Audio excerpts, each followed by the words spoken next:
The RTX 2060 12 gig has launched, and as you guys might have noticed, we did a video about it, talking about, you know, what a new RTX 2060 might be like, how this might affect the overall supply of graphics cards for gamers, why NVIDIA might have made the seemingly somewhat controversial move of increasing it to 12 gigs of GDDR6 memory, especially when you consider that some, you know, GDDR6 shortages have occurred over the last year and a half.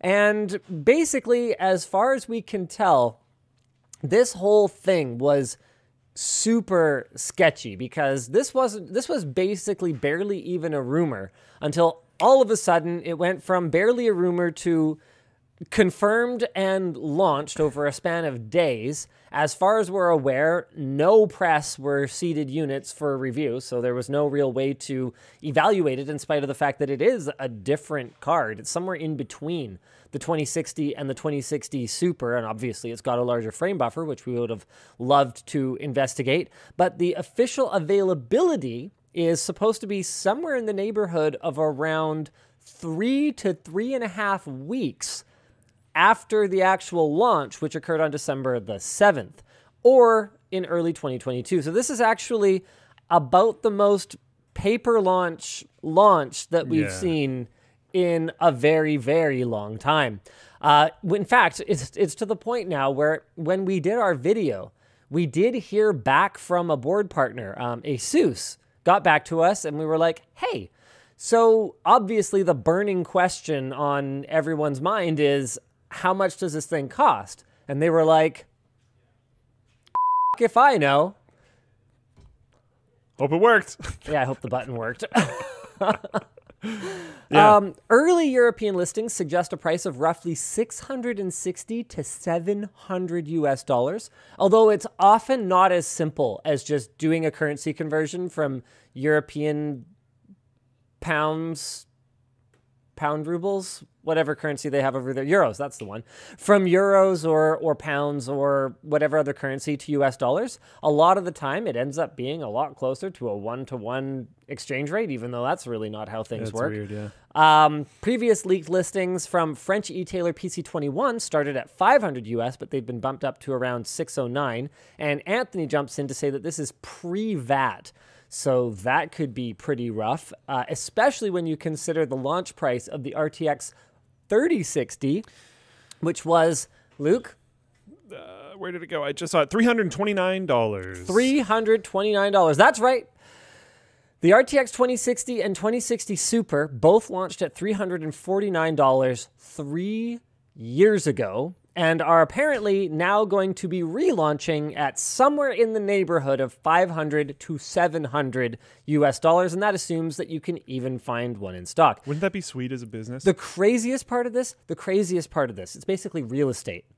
GPUs are behaving like real estate to the point where, like, okay, honestly though, Vancouver, especially commercial real estate, has gotten to the point where developers will just not sell things, because it's actually more profitable to just build it and sit on it than it is to build it, take a profit margin, and sell it to someone to occupy, especially when you can lease it while you sit on it and your profits go stonks. Yeah. Like really, GPUs, they're free real estate, except they cost money.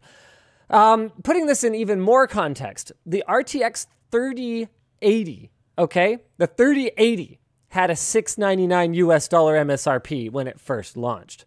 Now, there is one bit of extra information we have now that we didn't have before. Apparently, the reason for it to have 12 gigs of GDDR6 is that the 16 gigabit chips are more widely available.